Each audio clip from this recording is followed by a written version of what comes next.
तो दोस्तों, भारत ने एक बार फिर से चीन को दो टूक शब्दों के अंदर कड़ा संदेश दिया है, जिसमें भारत ने साफ बोला है कि भारत अपनी सुरक्षा और अपने हितों के साथ किसी भी प्रकार का समझौता नहीं करेगा और चीन को बॉर्डर के ऊपर मुंहतोड़ जवाब भारत की तरफ से देखने को मिलेगा। दरअसल अभी जो हमारे विदेश मंत्री डॉक्टर ए जयशंकर साहब जी हैं, वो फिलीपींस इसके अलावा मलेशिया के दौरे पर हैं और अभी वो फिलहाल में मलेशिया के अंदर हैं, जहां पर भारत के लोग जो मलेशिया के अंदर रहते हैं, उन्होंने भारत और चीन के संबंधों पर जब हमारी विदेश मंत्री डॉक्टर ए जयशंकर साहब जी के साथ सवाल जवाब किया कि भारत चीन मुद्दे के ऊपर भारत चीन के खिलाफ कौन सा एक्शन ले रहा है, तो इसके ऊपर हमारे विदेश मंत्री डॉक्टर ए जयशंकर साहब जी ने साफ शब्दों में कहते हुए कहा कि चीन ने 2020 में भारत और चीन के बीच में बॉर्डर के जो नियम कानून बनाए गए थे, उनका उल्लंघन किया है और इसलिए भारत चीन के साथ संबंध तब तक सही नहीं करेगा जब तक कि बॉर्डर की स्थिति सामान्य नहीं हो जाती है।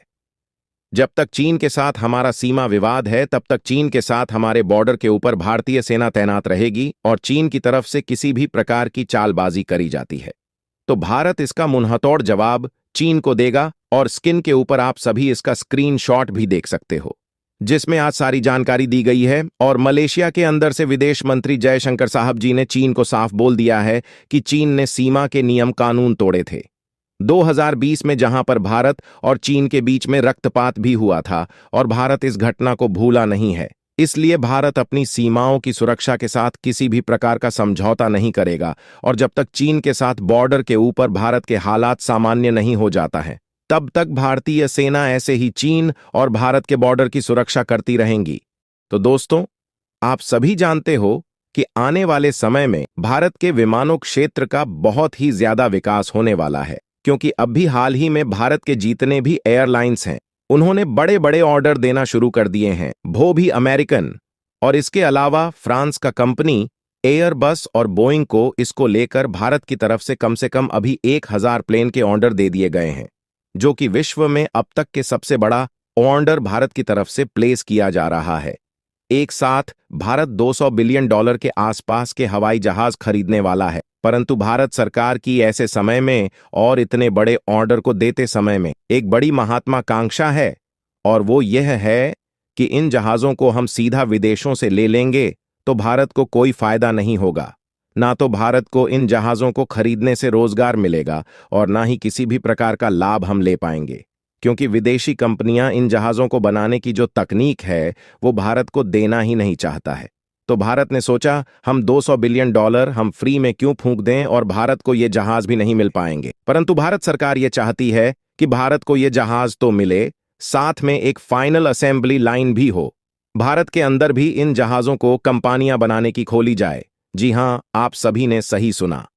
अभी हाल ही में एक ऐसी रिपोर्ट निकल के सामने आई है कि बोइंग और एयरबस जैसी कंपनियों का एक दांव भारत की सरकार के साथ फंस गया है,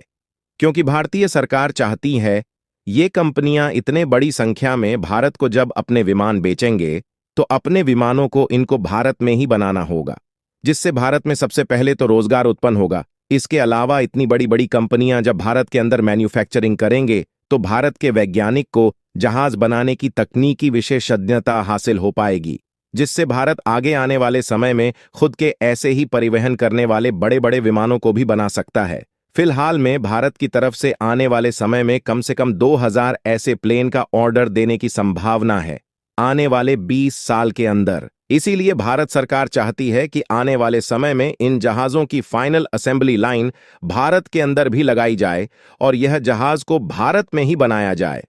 आप सभी को क्या लगता है? और भारत सरकार जो फैसला ले रही है कि इन जहाजों को इतनी बड़ी संख्या में खरीदने के साथ साथ इन जहाजों की तकनीक भी भारत को मिलने चाहिए